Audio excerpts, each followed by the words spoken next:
This is a podium check. Testing 1, 2, 3, 4, 5, 6, 7, 8. Just a quick podium test.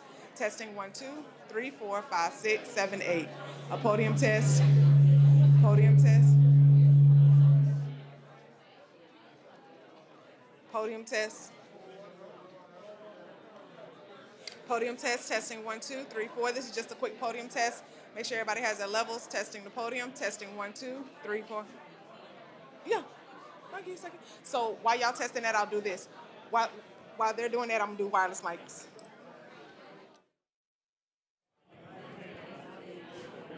Testing 1, 2, 3, 4, 5, 6, 7, 8.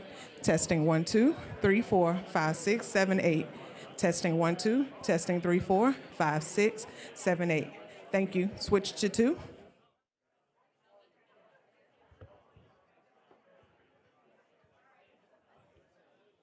Testing 1, 2, 3, 4, 5, 6, 7, 8. Testing 1, 2, 3, 4, 5, 6, 7, 8. Testing 1, 2. Testing 3, 4, 5, 6, 7, 8. Testing 1, 2, 3, 4. Can we test 3, please?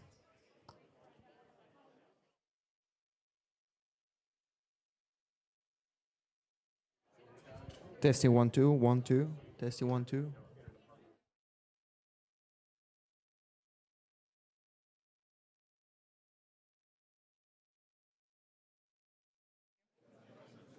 You ready?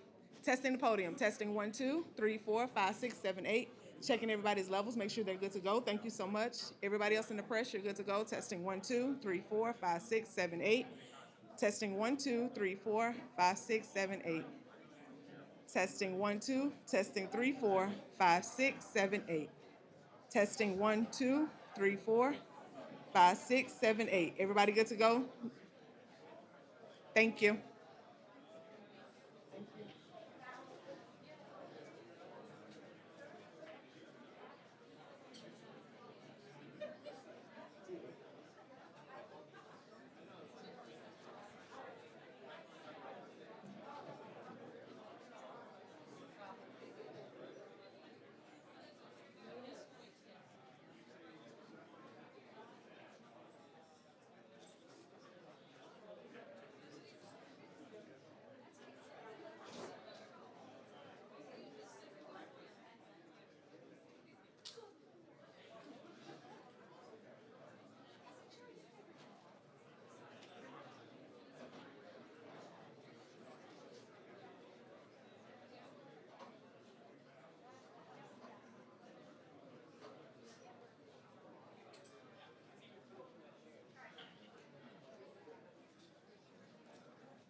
Well, good afternoon, everyone. I am Major General Mike Berry, the Adjutant General of the Delaware National Guard. It is a tremendous honor for me to welcome all of you to the Major Joseph R. Bo Biden III National Guard Reserve Center. It's been a pleasure to partner with the Wilmington Veterans Affairs Medical Center, not only today in hosting this PACT Act awareness event, but for the work that we are doing together to prevent suicide among veterans and our military service members. Our partnership is essential to getting veterans the access to health care and benefits they rightfully deserve. There is a new call to action where we must work together and spread the message to all veterans about the Sergeant First Class Heath Robinson honoring our promise to address Comprehensive Toxics Act. As members of our military deployed throughout the world in support of our nation, laws such as this are critical in the continuum of care that we are expected to provide on their behalf. It gives me great pleasure to introduce the Honorable Dennis McDonough. Before coming to the VA, he served as the 26th White House Chief of Staff and as Principal Deputy National Security Advisor. He believes deeply, as he testified to Congress, that there is no more sacred obligation nor noble undertaking than to uphold our promises to our veterans, whether they came home decades ago or days ago. Please join me in welcoming the 11th Secretary of Veterans Affairs, Dennis McDonough. Very generous. Thank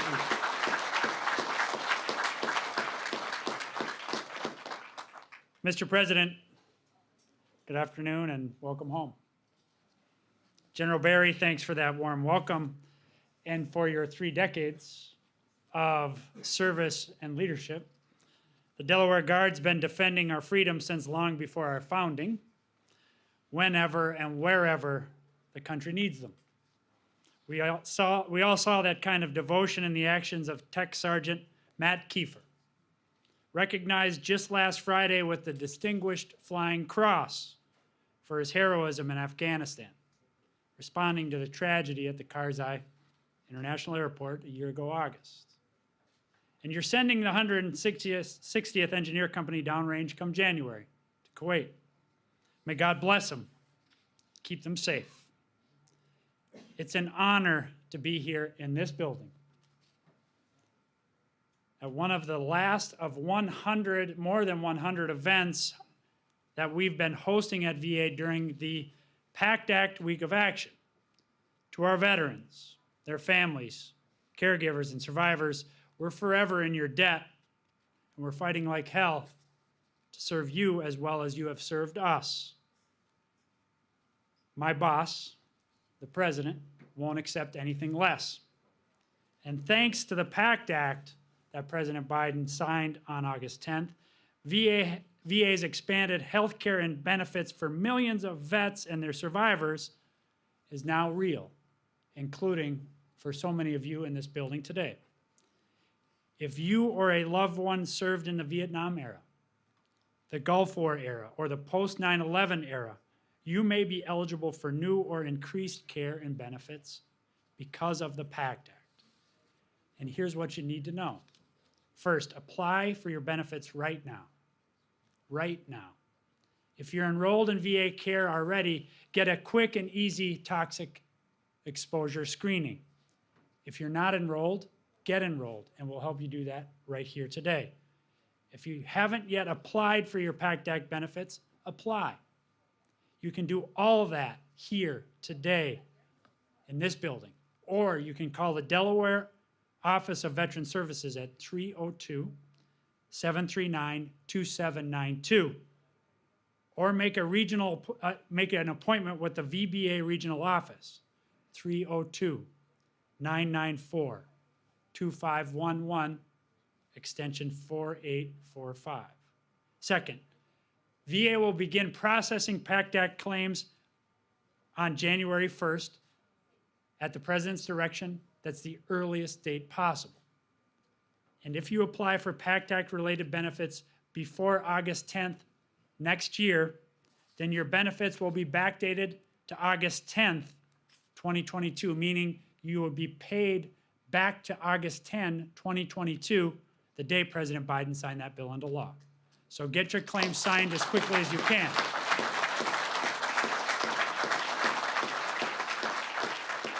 Third, I know, because I've heard, that some vets are worried that applying for PACT Act benefits will impact their current benefits. The truth is the following. With the PACT Act, you are 32 times more likely to have your benefits increase than decrease. So please file your claims. Fourth, there's some people out there who fear that they need a lawyer or they need to pay somebody to apply for your VA benefits. We don't tolerate that. President Biden will not tolerate that. Applying for your PACT Act benefits is free, it's easy, and by working directly with VA or with a Delaware State Veteran Service Organization or your county veteran service officer, you can get exactly what you need. Fifth, to learn more about the PACT Act, apply anytime at va.gov/PACT or call us at 1-800-MY-VA-411. Join the nearly 190,000 veterans and survivors who have already signed up for their benefits since the president signed that law. Whenever somebody signs up to serve our country in the military, we have what the president calls a sacred obligation to them and their families. We make them a promise. If you fight for us, we'll fight for you. If you take care of us, we'll take care of you. If you serve us, we'll serve you when you come home. Our nation as a whole makes that promise, but it's our mission here in Delaware and across the country to keep that promise to all veterans, their families, their caregivers, and survivors. The PACT Act will help us keep that promise, and President Biden is leading the way in keeping that promise. And we will not rest until every single veteran and survivor knows about this new law, understands what it means for them, and gets the care and benefits they've earned. That's what our country owes you. And that's what we will deliver to you. With that, it's my privilege to introduce someone who doesn't need a lot of introduction around these parts. Senator Carper is the last serving Vietnam veteran in the United States Senate.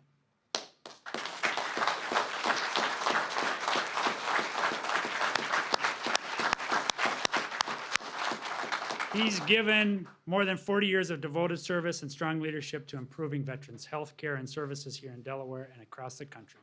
Please join me in welcoming 23-year veteran of the United States Navy and Naval Reserves, Captain and Senator Tom Carper.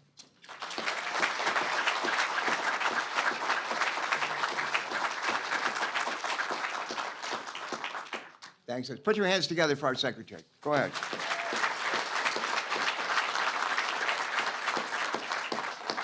Dennis, it's great to welcome you back to Delaware. Thank you so much for your leadership and for all you're doing. And I just want to say to the president, you could have picked a better guy or gal for this job. So thank you. Thank you for that. Chris and I got to vote for it, got to confirm it. Easiest nomination vote we had all year. Easiest one. Well, I'm delighted to be here with our Commander-in-Chief of the state of Delaware, John Carney.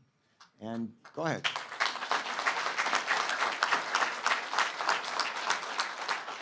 My wingman in the United States Senate, the Honorable Chris Coons.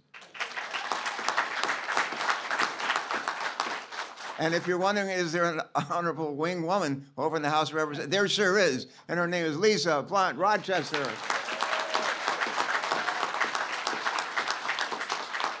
General Berry, always great to be with you. His commander-in-chief is not the governor of Delaware, it's his wife, who's also a general up in Connecticut for the National Guard. Great to be with you, General Berry.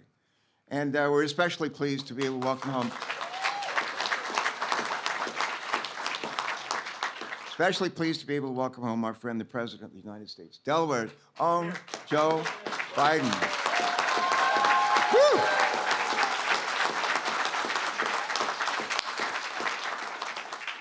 Many of you probably heard the expression, if a tree falls in the forest and there's no one there to hear it, is there really a noise? Think about that. If a tree falls in the forest, there's no one there to hear it, is there really a noise? A similar question can be asked here today. The bill is enacted that provides life-saving new health benefits for veterans, but none of them know that it exists. Do veterans and their families really benefit? To reiterate some of what Secretary McDonough has just laid out, and I thought you did a great job, just crisp, right to the point.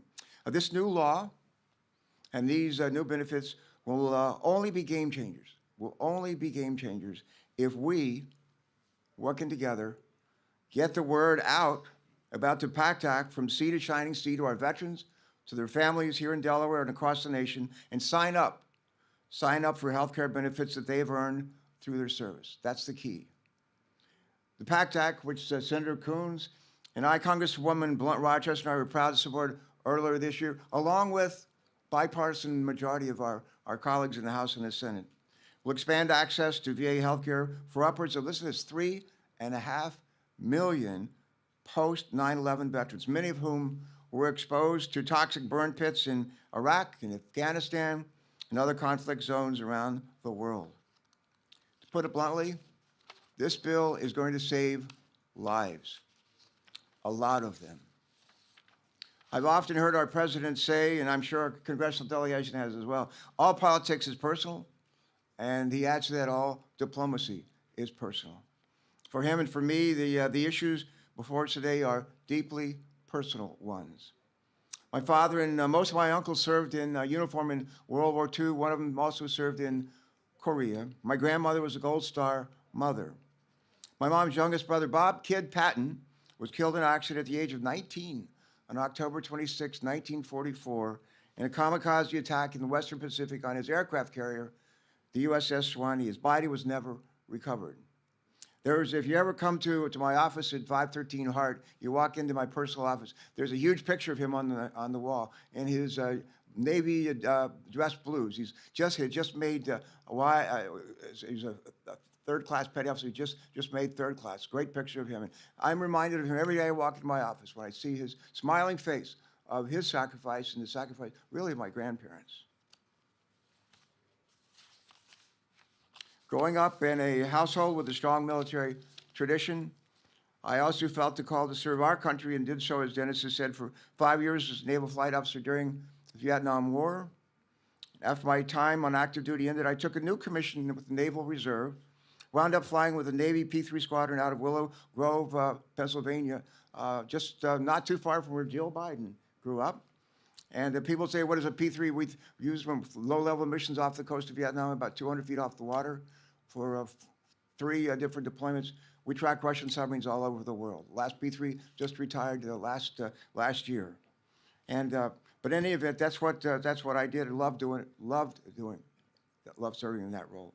But it was actually the opportunity to use the GI Bill to attend graduate school, to get an MBA at the University of Delaware that brought me to the first state. And when I arrived here, I wanted to find out what VA benefits and resources were available to me and, frankly, to other Vietnam veterans. During my very first week, I remember leaving class at Purnell Hall, got in my Volkswagen Carmen Ghia with a rebuilt engine, and drove up Crookwood Highway to all the way to Ellesmere. And that's where I walked into the VA hospital. It was a World War II relic of a hospital, underfunded, sorely in need of investment and modernization. Staff morale, to be honest with you, was low, and the quality of care left a lot to be desired. The young dentist who provided care for me urged me to find care somewhere else as soon as I could. In the years following that first visit, I became ever more determined to help transform the VA hospital in Delaware and, frankly, other VA hospitals around the country into more welcoming places where high-quality health care was the rule, and not the exception. Today, in no small part because of the efforts of our congressional delegation, led by then Senator Joe Biden, the Wilmington VA Hospital is no longer a World War II relic. It's a world-class health center, led by Vince. Vince, stand up and take a bow.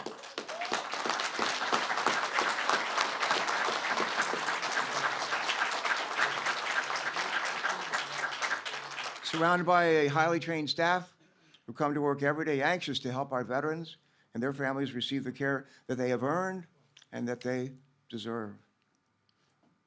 Community-based outpatient clinics in central and southern Delaware now serve hundreds of veterans every week. And earlier this year, a veterans home in Milford, Delaware, began offering dental care to the veterans who live there and some other veterans who live in the surrounding area. This issue of access to quality health care for our veterans is personal for our presidents, it's personal for our First Lady, and it's deeply personal for me as well. Many of those from our generation who served in the Vietnam War were exposed to Agent Orange and ultimately became ill.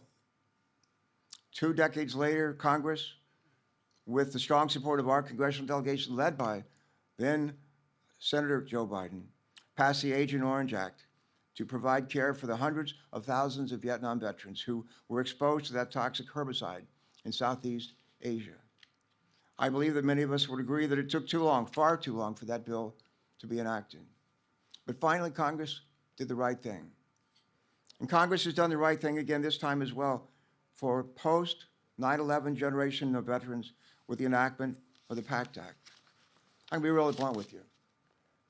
That would not have happened without President Biden's leadership and his clarion call earlier this year in State of the Union for Congress to care for those who have borne the battle and suffered because of their exposure to toxic burn pit. His leadership was the key.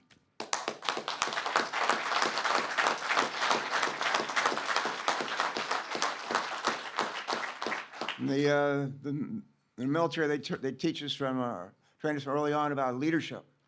And it's something I've thought a lot about in my life, and I know others here have as well. But leaders have the courage to stay out of step when everyone else is marching to the wrong tune.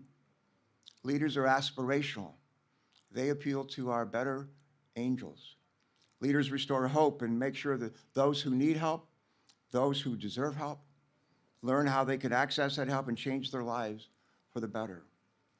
And with that, I'm honored to introduce to all of you a purveyor of hope. Think of that, a purveyor of hope, a leader for our country, a Delawarean who obviously needs no introduction. He's the 46th President of the United States. He's our friend. He's our friend. And his name is Joe Biden.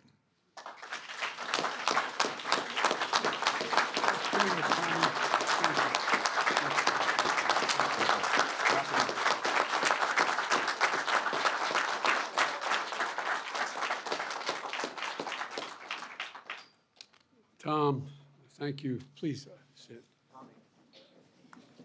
I always I've been calling Senator Carper Tommy for 40 years. And I call him Tommy, and I'm who are you talking about? I'm talking about my buddy, a dear friend, a combat veteran, a guy who serving in the Senate, and he gets it. He gets it. And that's why he's hosted events like this for decades as a U.S. Senator, and before that, as Congressman. I also want to thank Chris Coons. I'm going to use this mic if I can. Is this one working? I also want to thank Chris Coons and Congresswoman Lisa Brunt Rochester. Thanks for their friendship and their leadership. And John Carney, you're doing a hell of a job, pal. But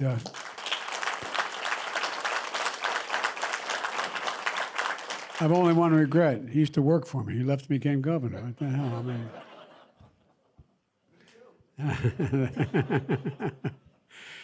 And General Berry, thank you for having us today. It means so much to me. And I must tell you, I ride by this building a lot, getting Air Force One to fly back and forth to Washington and wherever I'm going. And it always leaves me with a little bit of a lump in my throat. My wife's last warning today, when she's still in Washington, there's 1,200 people showing up at the White House beginning noon, and they're going to be a little late. But she said, "Joe, don't get emotional." Not that I ever get emotional,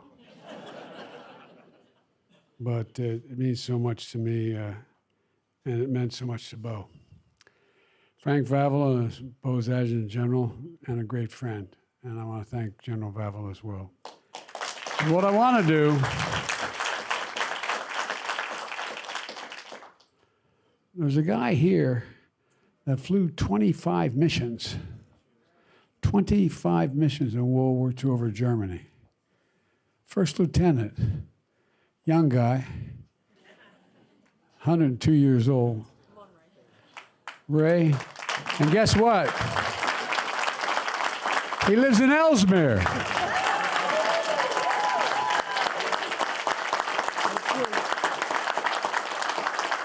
And my claim to fame is I used to be his county councilman. Ray, thanks for being here, pal. You're the best. You're the best. Thank you. I may be Irish, but I'm not stupid. I married Dominic Giacoppa's daughter, so, you know, I got a little Italian in me now, you know. But it is remarkable, Ray. Flew 25 B-17 bombing runs during World War II, and I might add, won the Distinguished Flying Cross.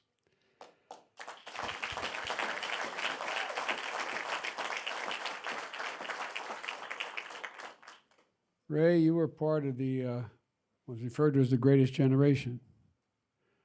But there's no generation in American history more than this present and recently past generation that have been deployed more, have given more than the generation represented by the people we're going to be looking at and honoring today. Nobody has been in a situation where they show up for their one deployment, then 2, and 3, and 4, and sometimes 5 and 6. One of the last times I flew into Iraq, I went up in the cockpit, and they fire me what's called a silver bullet when they fire the president, and there's a special container in the plane they stick in. And I went up with a group, and I was telling this to Bo's father-in-law and my grade school friend, who's sitting right there. And he's taping it all, but he's going to use it against me here. Ronnie Olivier. But, and I said, how many of this your first deployment? Nobody raised their hand. And the crew was in there as well, the flight crew. And I said, how many second deployment? Nobody raised their hand. Third, 3. Fourth, 2. Fifth, 4. Doesn't happen very often. And these kids kept getting back up. 1%. 1% of them defends 99% of us. 1%. And I think that doesn't take a single thing away from the World War II veterans generation, but I want to tell you, it doesn't go noticed enough. How many of you who fought in Iraq and Afghanistan and all through these last wars we've had, how many of you mothers and wives and sons and daughters sat at that empty saw that empty chair at the birthday party? And the difference is, a lot of you, my generation, on December 7th, that we celebrated the bravery of all those who showed up. On the Finnegan side of the family, 4 brothers, every single one volunteered the very next day on Monday to join. My uncle, Frank Biden, joined. My father was working in the shipyards. The fact of the matter is that, it wasn't a second thought. They just showed up. And there's a generation represented by you, Ray, that doesn't look for accolades. You know, my dad, when I got elected vice president, he said, Joey, Uncle Frank fought in the Battle of the Bulge. He was not feeling very well now, not because of the Battle of the Bulge, but he said, and he won the Purple Heart. And he never received it. He never got it. Do you think you could help him get it? We'll surprise him. So I got him the Purple Heart. He had won it in the Battle of the Bulge. And I remember he came over to the house, and I came out, and he said, present it to him. Okay, we had the family there. I said, Uncle Frank, you won this, and I went to He said, I don't want the damn thing. I'm serious. He said, I don't want it. I said, what's the matter, Uncle Frank? You earned it. He said, yeah, but the others died. The others died. I lived. I don't want it.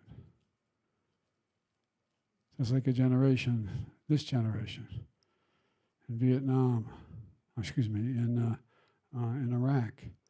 I was up on one of the points, and they asked the CO asked me if I would pin on a silver star, because a young man on one of these points has one of his colleagues shot, fell down about, I guess, equivalent. I was out there at the point. And it was, I guess, about 150 feet, not straight down, but a hill. And this young man climbed down the hill, put a guy on his shoulder, and brought him back up, and was shot at on the way up. And he got there, and I went to present it to him too, and he said, I don't want it. I don't want it. He died. He died. You understand what I'm talking about, don't you? It's real. So these are women and men who are enormously consequential to not only the physical safety of this country, but the character of America. It's who we are. It's who we are. You're the blood, bone, sinew. You're the backbone of America. And you know, my colleagues have heard me say this for a long, long time.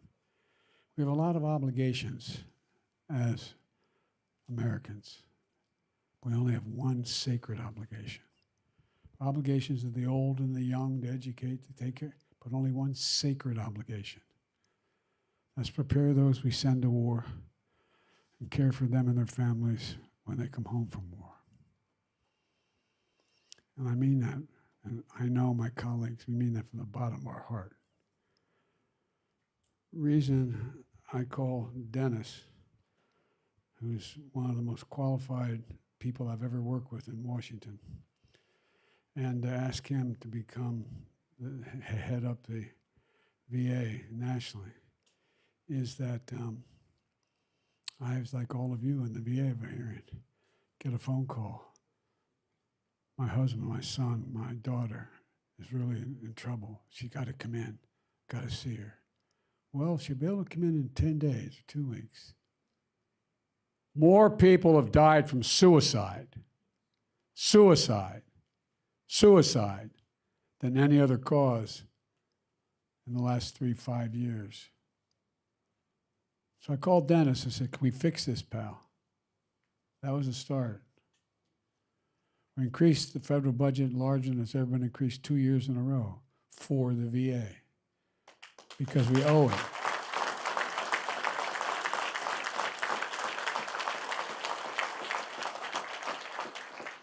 We've reached out to docs, nurses, specialized surgeons to come in to the VA, expand the expertise. There are good people there. They're all good people, but to increase it. And I think we're making progress. I think we're making genuine progress. And, you know, I think that there's I've been in and out, not as obviously combatant, but in and out of Afghanistan, Iraq, and these areas 38, 39 times. Not as president, only twice as president, but from the time I was a senator, but particularly when I was vice president. And, you know, it was pretty clear to there was a lot of discussion, as some of you remember, about these burn pits. You all know what a burn pit is? It's a hole between 8 and 10 feet, as high as 12 feet deep, the size of a football field, a great big rectangle.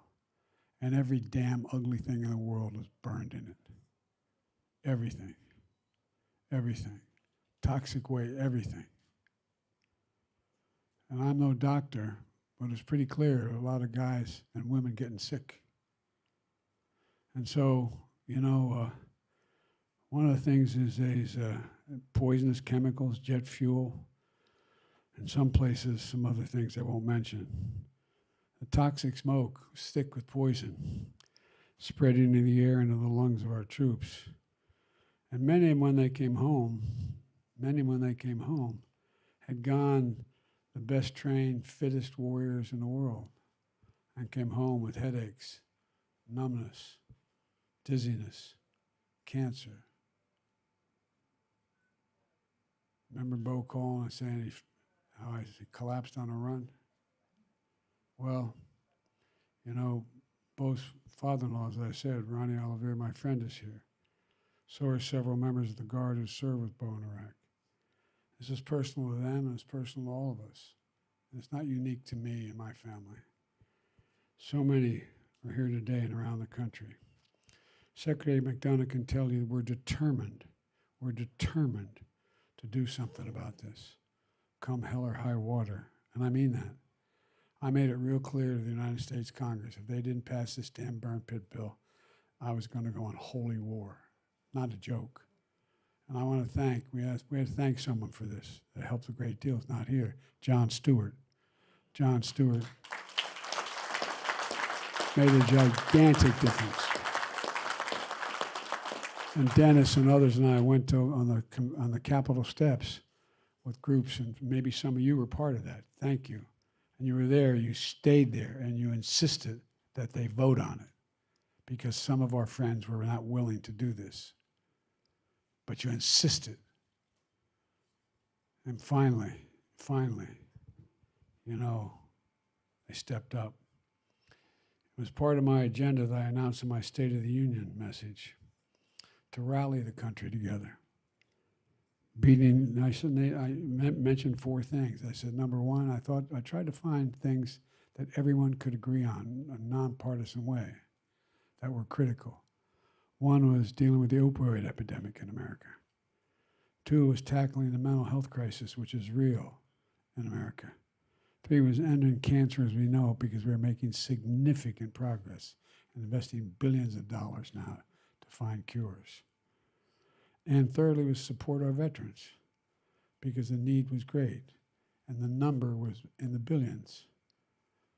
Well, I delivered that speech in March. In August of this year, the bipartisan PACT Act was on my desk to sign into law. And it's one of the most significant laws in our history to help millions of veterans who are exposed to toxic substances during their military service.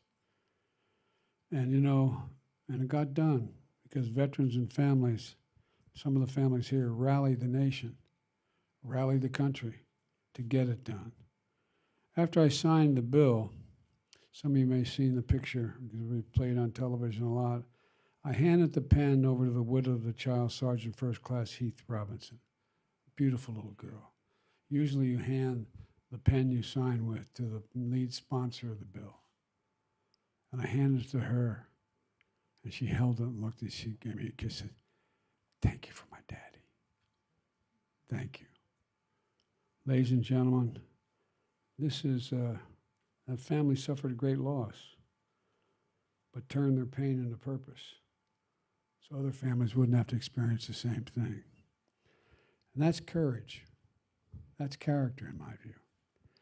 And that's who we are. That's what defines us. We're the most unique nation in the history of the world because we're the only one that are a product of an idea, not geography, not religion, not ethnicity, an idea.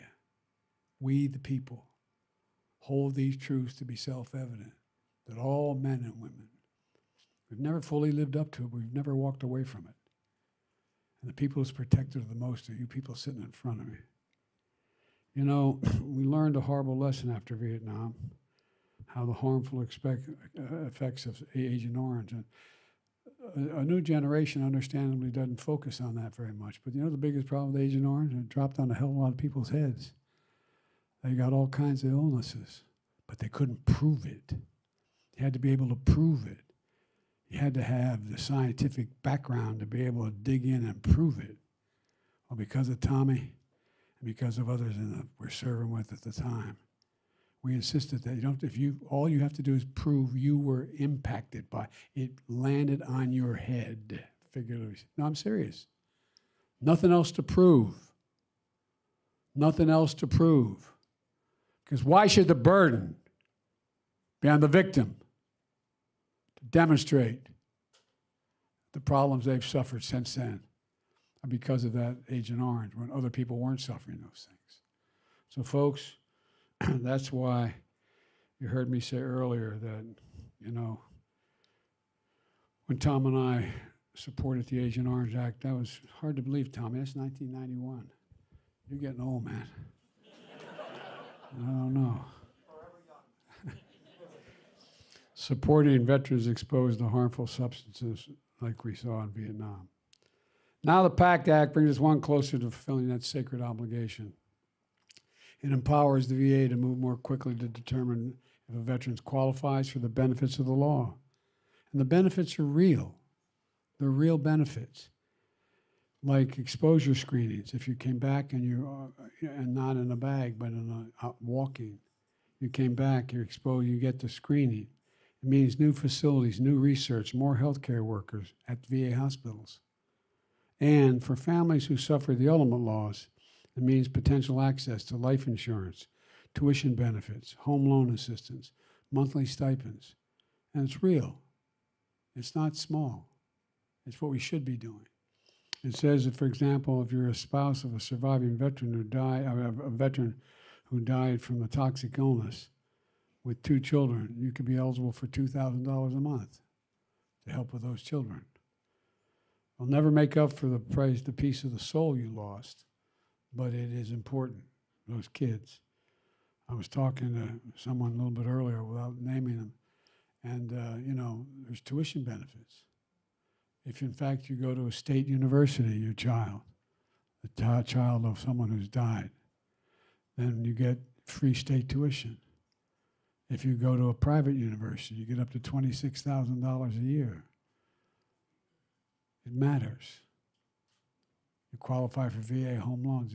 And just the bottom line is, you all know it, many of you know it, many of you are victims of it. When you lose one of the breadwinners, it leaves a gigantic hole. And when that hole is left because they served all of us, they deserve to have it filled or try to fill it. So passing the PACT Act was the first step of making sure that we leave no one behind. We also need to pass the bipartisan government funding bill so we can deliver on the law's promise. There's a little bit of anyway, you hear it in the press.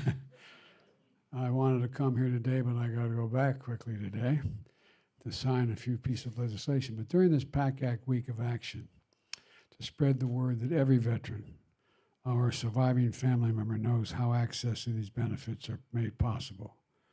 The law, and because of these conditions, have already taken such a toll on so many veterans. I have directed the Department of Veterans Affairs to treat all 23 of the presumptive conditions in this law as applicable immediately. I'm urging all veterans of these decades of war to enroll in the VA health care to get screening for toxic exposure and to promptly file your claim. And for those who may be watching at home because the press is here, visit va.gov/PACT, P-A-C-T, va.gov/PACT, P-A-C-T. And like you heard from Secretary McDonough, the VA will move as quickly as possible to resolve your claim and to get you the benefits you've earned.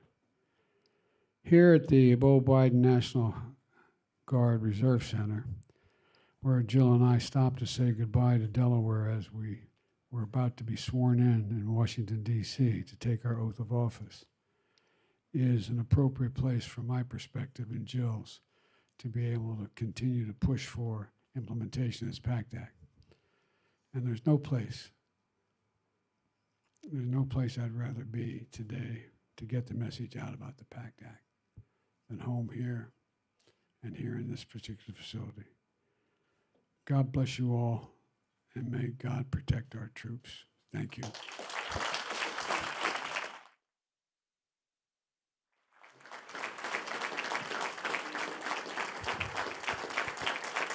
Thank you. And you hear a plane flying over this facility, it's me and Air Force One. I've got to go down. I've got to sign the first piece of legislation that just got passed. I'm supposed to do that about 2 o'clock. And anybody who wants to come to Washington, me, jump on. We're good. Okay. Thank you, thank you, thank you. Thank all of you. Appreciate it. Thank you.